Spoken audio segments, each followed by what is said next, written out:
according to a report in Jane's Intel. Pune-based Gurutva Systems Private Limited has supplied the first batch of its drone counter-unmanned aerial system to the Indian Air Force. Last August, company had got orders from the IF for undisclosed units for its DroneArm CUAS. DroneArm is an indigenously developed CUAS capable of disrupting global navigation satellite system navigation and jamming rogue UAV radio frequencies. Rising incidents of rogue UAVs in Jammu and Kashmir and Punjab sectors on the northern border have forced IF to procure CUAS after Jammu AFS was attacked to damage air assets that were kept in open. CUAS is designed to detect, track, and ultimately disrupt and destroy unmanned airborne vehicles in commercial and industrial applications. Pakistan-based terror groups have been using Chinese hexacopter to drop arms and drugs in the vulnerable section of the border areas to fund terror operations in Kashmir and Punjab.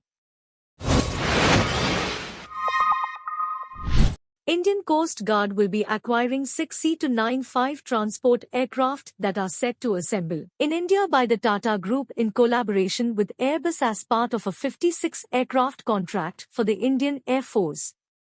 The Centre for Airborne Systems will be tasked to modify C-295 into a multi-mission maritime aircraft variant for airborne surveillance with C4ISR, that is command, control, communication, computer intelligence, surveillance, and reconnaissance capabilities. The primary role of C-295 will be used to keep an eye on India's exclusive economic zone and to help in search and rescue missions, which include active electronically scanned array radar to carry out the detection and tracking of air and sea surface targets.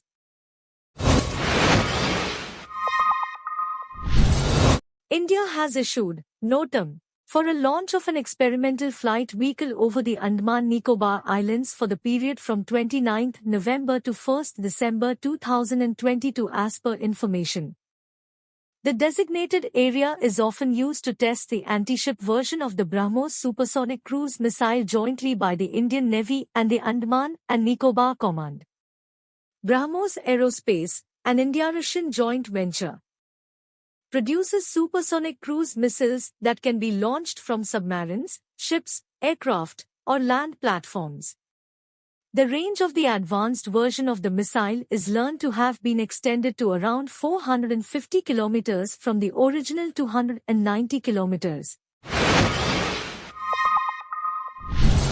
Indian Coast Guard previously had floated an international tender that was responded by Russia and Airbus offering their Karmovka 32A11M and H-225M helicopters respectively.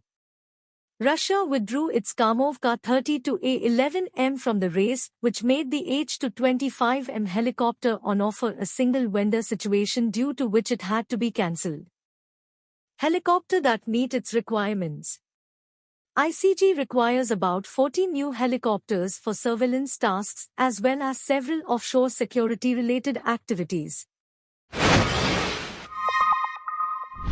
The Defense Research and Development Organization plans to develop a new air-to-air missile that will have a range greater than the present Astra Mk2, but will have a similar range to the air-breathing ramjet air-to-air missile, Astra Mk3, that is under development. Air-breathing ramjet propulsion beats traditional solid fuel in terms of range but is too costly to acquire in large numbers.